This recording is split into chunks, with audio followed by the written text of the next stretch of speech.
The fact that there was no answer to the question he screamed, "Why do I suffer?" Man, the bravest animal and most prone to suffer, does not deny suffering as such. He wills it. He even seeks it out, provided he is shown a meaning for it, a purpose of suffering. The meaninglessness of suffering, not the suffering, was the curse that lay over mankind so far.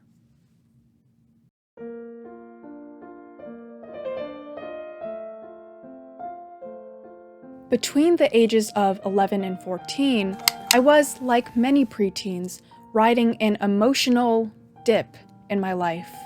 I was extremely insecure about my acne and weight, about being judged by the popular kids. I wasn't allowed to sleep over at friends' places, or have a phone, or go to the mall without an adult. And my relationship with my parents was rocky. It felt as though they never trusted me, and that I would never be a good enough daughter. One of the ways I tried to disperse of my emotions and thoughts was to write a diary entry every day. I did this for 3 years. January 11th, 2015. I don't know why, but during French today, this heavy weight feeling in my chest and stomach, I have it all the time, just got really bad. When I breathed faster, it got heavier and I felt like I was going to break down, so I went to the washroom. I cried, I picked at my skin. I wish I could forget every mistake in my life, aka all of it. March 10th, 2016. Is there a purpose to all of this? I'm so helpless, so hopeless, so everythingless. My heart constantly aches for love, for joy, for meaning in life. In the book I'm reading, Clockwork Prince, someone called Magnus Bane says that he once met an immortal who had lived for so long that they felt no emotions anymore, except fear. And when Magnus asked him why he did not simply kill himself as life had no purpose for him anymore, he said that death was still feared and unexplored. The only thing in his 1,000 years of life that he had no experience of. I feel like that's me. I do not wish to take my life, but logically speaking, why shouldn't I? I sound pitiful in these diary entries. I sound deeply in need of help. But here's the kicker. I was a fraud. Yes, I was sad a lot. Yes, I had low self-esteem, but I wasn't suicidal. I never had a real panic attack in French class. It's so embarrassing and disappointing to acknowledge that that's how I once acted. But being chronically on Tumblr in the early 2000s did something awful to me. It made me desire intense depression. Mina Lay has a video where she discusses how Tumblr, which is kind of like the blog version of Twitter, made being sad an essential part of what made you interesting, and so it led to romanticizing mental illness. Mina and others have talked about this quite a bit, so you can check out their content for a deep dive on Tumblr. But I really want to zoom in on just this general desire to be sad and to have trauma. Tumblr allowed us to masochistically indulge in self-pain because we received attention, support,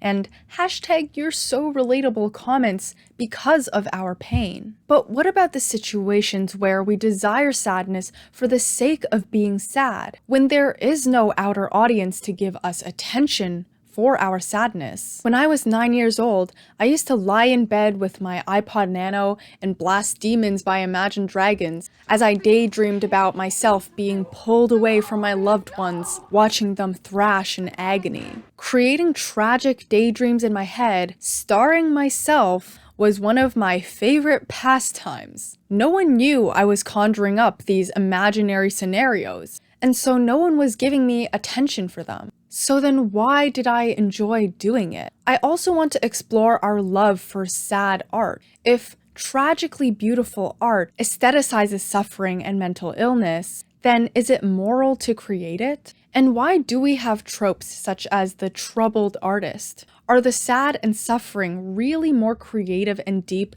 than those without existential dread? Before I get into the content, enjoy 90 seconds of me cooking and eating. It's a HelloFresh sponsorship. I was actually really excited for this HelloFresh sponsorship because I see them sponsor a bunch of other creators and I also want yummy food for free.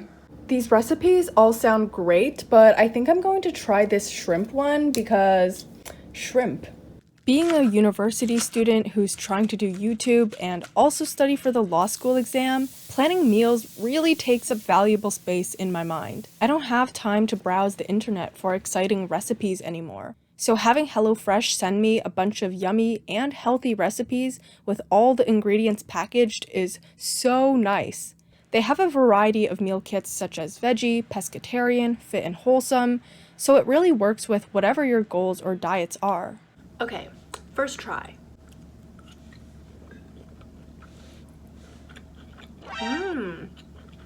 This is really good. I usually stick to one single flavor combo in my cooking, so it's really nice to eat something that isn't just soy sauce and hoisin sauce. If you're interested, go to HelloFresh.com and use the code oliVia16 for up to 16 free meals and 3 surprise gifts. Again, that's HelloFresh.com, code oliVia16 for up to 16 free meals and 3 surprise gifts. August 9th, 2016. It's been bothering me all day, but there's a pair of scissors beside me on my night table that I left there somehow. And every time I see it, I stop. I'm really trying not to cut myself. It's tempting and I deserve it, but I'm resisting. I've been wearing lots of bracelets lately though. I think I just want to give myself an illusion that I'm cutting and getting what I deserve without actually doing it. I just want to be sad. I don't deserve otherwise.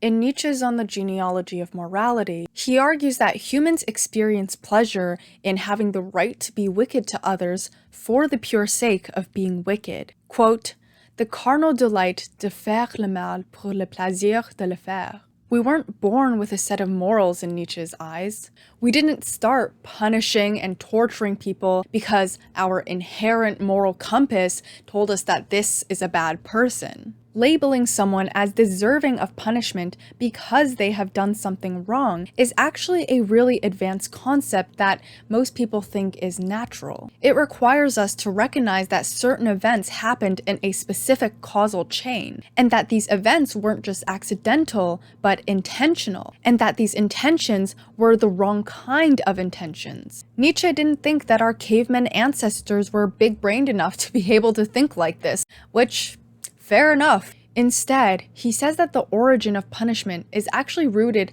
in the oldest, most primitive relationship between people, the contractual relationship. Punishment was premised on the idea that every injury has its equivalent, and thus, if you hurt me, your debt could be paid off by me hurting you in equal amount. In place of material goods or money, people were compensated through the satisfaction of imposing suffering onto someone else. Nietzsche describes many incredibly cruel torture methods that litter human history, such as stoning, boiling criminals alive in oil or wine, tying people to horses and having their limbs ripped apart. I don't even want to continue listing the examples, it makes me shudder. And these tortures and executions were displayed at royal marriages and festivals for entertainment. It was like a comedy show for them. Yeah, people are scary. However, when humanity started to enter civilized society, it was necessary for people to regulate their cruel pleasures in order to be able to establish a peaceful, common existence. Like, can you imagine if today someone came up to you and said, "Hey, you're really cute. I was thinking, there's this new live show where they boil people alive in oil. I heard it's hilarious. We should check it out. It sounds like a fun time." Nietzsche claims that this is where the moral concept of guilt comes from. Humanity became ashamed of our own cruel instincts because they were now deemed immoral. Thus, people could no longer openly acknowledge and express those instincts. As a result, our pleasure in cruelty became spiritualized in popular culture. We see this in horror movies or violent sports, where people can enjoy cruelty from a distance. Still, our instincts could not be fully discharged this way, and so they became directed inward, creating bad conscience. It's that voice in your head that yells at you whenever you feel guilty or immoral about doing something. Humanity experienced what Nietzsche calls the internalizing of man. The pleasure that people derive from cruelty is now satisfied through causing ourselves to suffer, through things like self-denial or self-sacrifice. Our consciousness turned against our own uncivil urges. Enjoyment from punishing others was redirected to enjoyment from punishing ourselves. A further reason why Nietzsche believes we desire pain is because the concept good was originally synonymous with the traits the aristocratic nobles possessed. These were the high social ranking men who honored bravery, wealth, strength, and physical health because that's what they believed they had. Calling themselves good was a way to use language to assert that they are superior by nature. And Nietzsche cites etymological proof, such as gut being German for both good and man of godly race. From this aristocratic framework of goodness, the concept bad emerged as the absence of these good traits, which the aristocrats associated as the traits the common people had. This bred a mixture of resentment and desire for revenge among the masses. Now, I'm glossing over a lot of details, but to keep it short, eventually the common people end up establishing a moral system of good versus evil. Now, this is different from good versus bad. Remember that the aristocratic form of morality defined good first and contrasted the concept of bad afterward. However, for the common folk, evil was defined first. Evil was associated with all the previous good traits that aristocratic morality praised, so that wealth, power, ambition, pleasure became evil. Good was defined as merely the opposite of evil. Good is not powerful, not strong, not wealthy. We see this in basically every religion, where it is a virtue to not seek power over others, to sacrifice our things and time for others, to resist worldly pleasures. We see it in popular culture too, where people prefer to be the victim because that's who the masses will side with, not the powerful. So in Nietzsche's eyes, we purposely subject ourselves to pain and then call it being a good person. Are we stupid? Well, if suffering and sadness are an inevitable part of life, then to make ourselves suffer gives us a sense of control over our pain. We have self-mastery over our existence this way, and we attach moral value to feeling shameful, feeling guilty, and depriving ourselves of pleasure, because then at least suffering and feeling bad about ourselves makes us a good person. And we aren't hurting for nothing. There is meaning to our pain. He who has a why can bear any how. Viktor Frankl says that the ultimate drive of humanity is a will to meaning. As a survivor of a Nazi concentration camp, he said that merely surviving the camp wasn't his main concern. What he really wanted to know was whether all the dying around him had meaning. For if there was no meaning, no purpose for the death and cruel torture of innocent lives around him, then what was the point of survival? What was besetting the question, the problem which was besetting myself was not as much whether or not I shall survive the camp, but whether or not all these pains, those pains people had to undergo, innocent people had to undergo there, whether all this dying around us has a meaning, an ultimate, a higher meaning or not. For if it had no meaning, I didn't see any meaning even to survive it. In his book, Man's Search for Meaning, he writes, "In some way, suffering ceases to be suffering at the moment it finds a meaning, such as the meaning of sacrifice.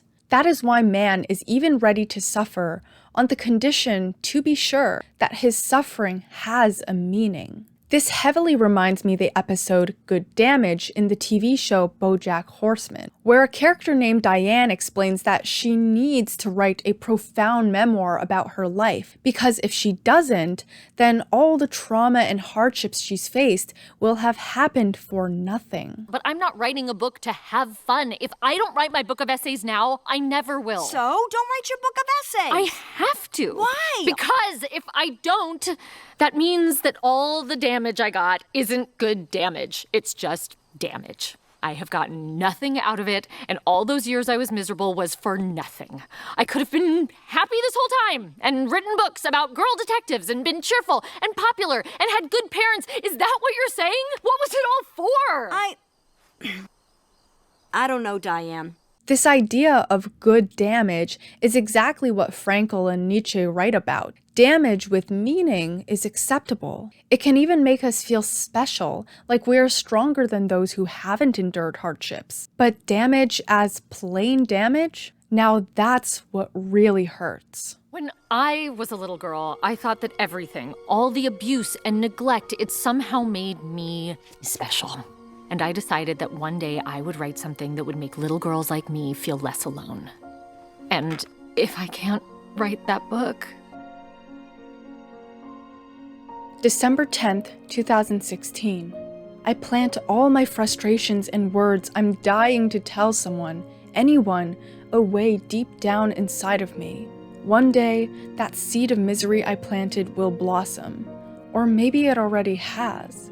Now, it's only a matter of time to see if that sprout dies or flourishes, until it's all that's left of me.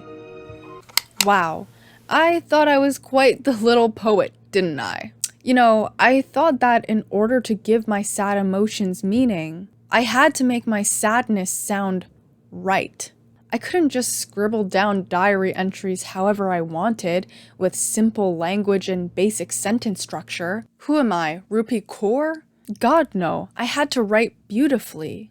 Preteen Olivia made sure that her sadness was translated into words that sounded straight out of black and white deep Tumblr gifs. I needed my thoughts and feelings to be beautiful, because that's the only time I saw society value mental illness, when it was delivered to us in the form of aesthetic art. In fact, I felt that to be deep and introspective, I needed to be sad. I had to be lonely and pessimistic in order to be truly enlightened about real life. These beliefs I held were heavily influenced by the sad art I consumed. When it comes to TV shows and film, it's a special and powerful type of communication because it's not limited to one sensory input. As McCloskey puts it, film engages both our sight and hearing, which puts us into a, quote, trance or dissociative state similar to a dream, causing the viewer to become so deeply absorbed into the film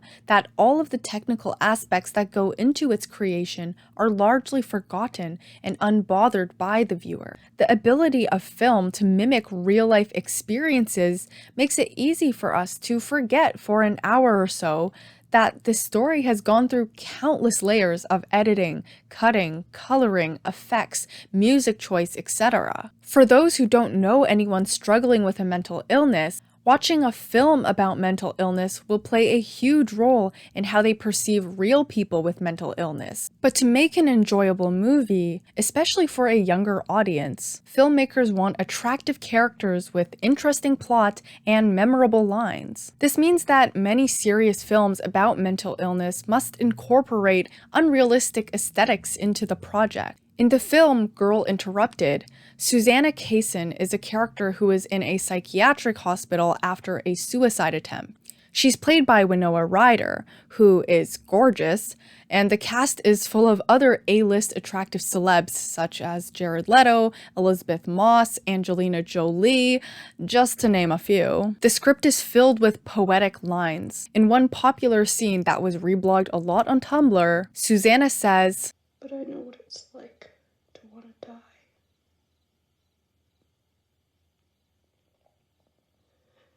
How it hurts to smile. How you try to fit in, but you can't. You hurt yourself on the outside to try to kill the thing on inside. It makes this suicidal woman sound like a depressed poet. She's attractive, she speaks like an insightful poet, and one of the male nurses in her ward ends up falling in love with her. I find that one of the common ways films and shows romanticize mental illness is by adding a love interest. For example, another highly popular TV show with mentally ill characters was American Horror Story. Tate tells his therapist that he is interested in a girl, Violet, based off of their first interaction where he catches her harming herself and then tells her how to harm herself permanently. Violet, the girl Tate loves, even commits suicide because he asked her to. American Horror Story fans called it romantic and shipped them like no tomorrow. Preteen Olivia was constantly surrounded by this kind of media, and it made me want to be that mentally complex girl who attracted love because of my deep insight on life.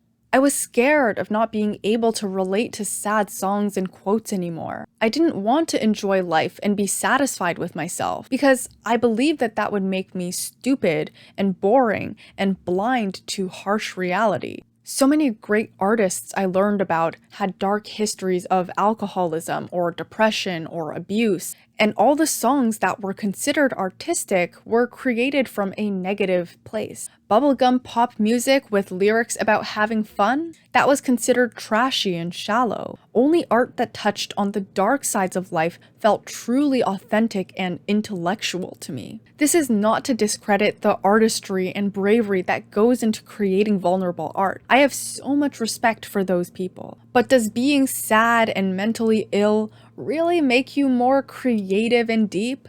There appears to be many past studies that think so. For example, in 1995, a study by Ludwig examined the biographies of 1,005 accomplished people in a variety of fields, including academic, business, artistic, social, activist, military, and athletic fields. He claimed to find that writers, actors, artists, and musicians had the most psychiatric difficulty, but also the highest levels of creativity. Moreover, in 1994, a study by Post assessed 291 biographies of accomplished males in a variety of fields as well. He also found high rates of psychiatric disorders in writers and artists, as well as high rates of depression and alcoholism. But one big problem connects all these studies. There is no universal agreed upon understanding of creativity, nor mental illness. In trying to define creativity, here's just a quick glimpse at how many studies differed in their definitions.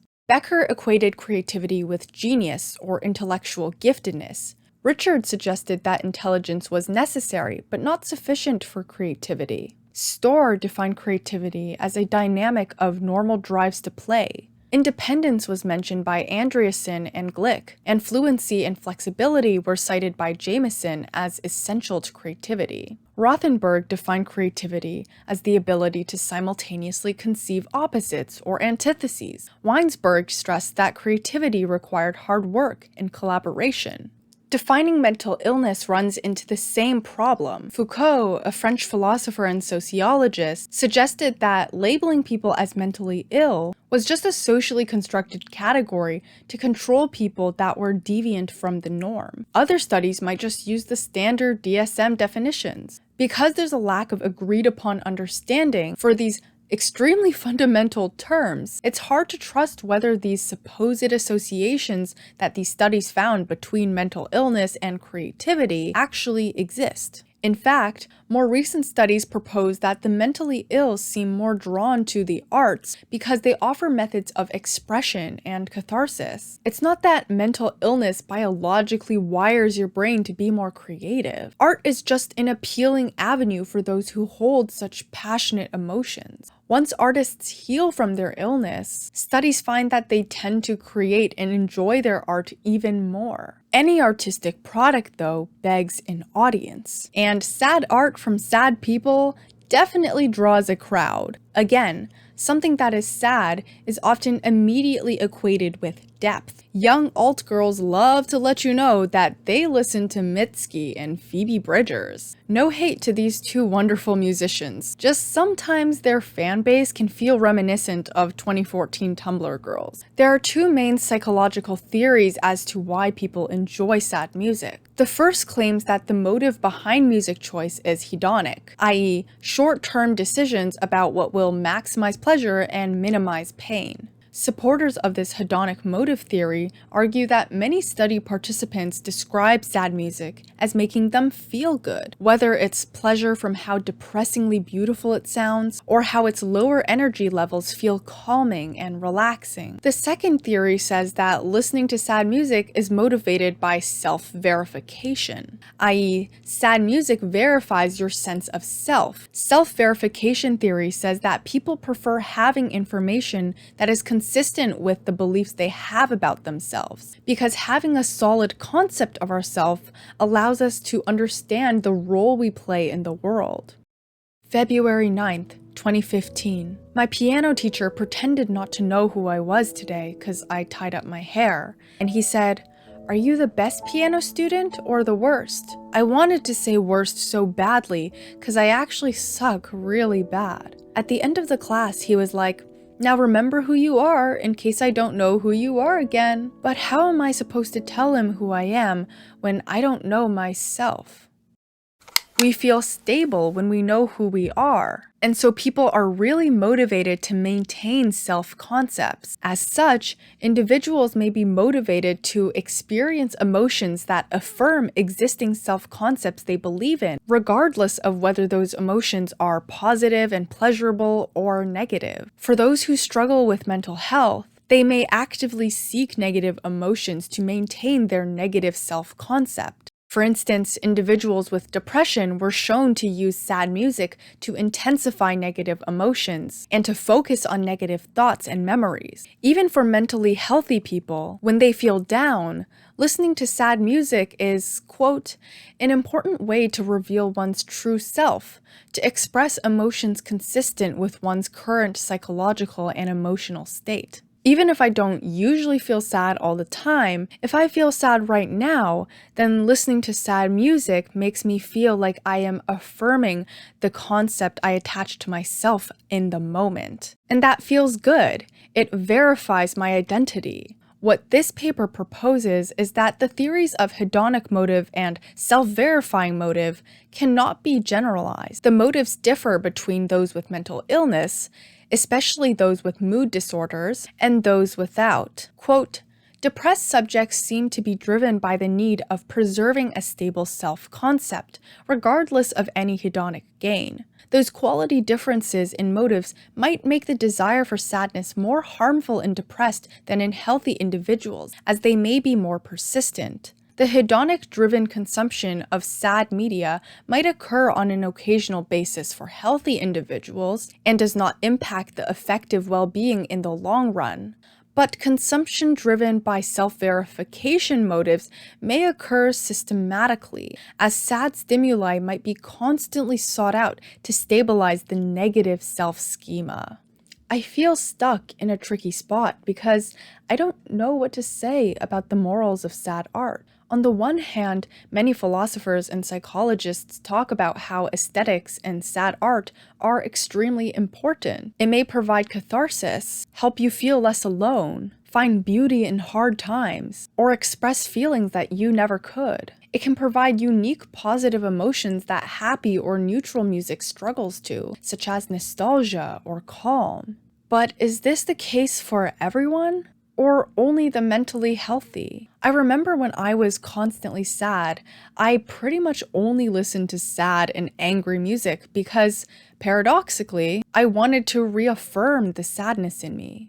I was scared of what would happen if I became happier. There's this one part from Nietzsche's Beyond Good and Evil where he says, "It almost determines the order of rank how profoundly human beings can suffer.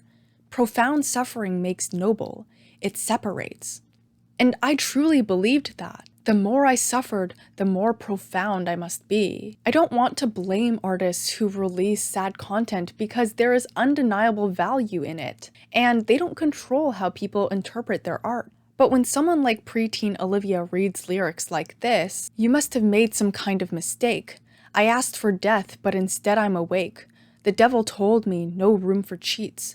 I thought I'd sold my soul, but he kept the receipt. It makes suicide and depression sound so poetic. How could I not feel a sense of beauty attached to it? Let me know what you think. Is tragically beautiful art immoral? Or is it unfair to label art as moral or immoral if the artist is not responsible for every single person that consumes their art? Is it only healthy for some people to consume sad art? I don't know.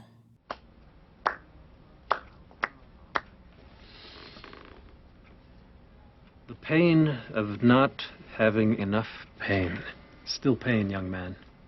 On December 10th, 2017, I wrote my very last diary entry. Long time. Been a while. I've had quite a few urges to write over these past months, but I never did. Was it out of fear? Fear of falling down a deep tunnel where only writing could calm me down? Or was it denial of how bad I still am? I think it's a bit of both. It all started in 6th grade when I moved and I watched as my friends' promises of forever friendships crumbled. H stopped calling me after 2 weeks. R ended up hella pissed and they dedicated a full-page paragraph to me on how shitty I was. Then there was M, T, A, R, and B. Thank you so much for ditching me as soon as you got the chance to. Yeah, I know. I'm a fucking awful person, but we already had that established 3 years ago, so... I've been writing for a long time now. I was supposed to dance, but now I wasted around an hour writing. Great. Those numbers on the scale will never go down, no matter how much exercise I do. I'm still trying to accept the fact that I'll always be fat no matter what. It's never going to change. I should go now. I think I've spilled enough depressing shit for today. Sometimes I can't help but wonder, what would my preteen years have been like if I didn't go out of my way to induce sadness? If I had stayed away from Tumblr communities that romanticized mental illness and convinced me that without sadness, I wasn't interesting. I may not have been suicidal and I may not have been clinically depressed, but I was sad.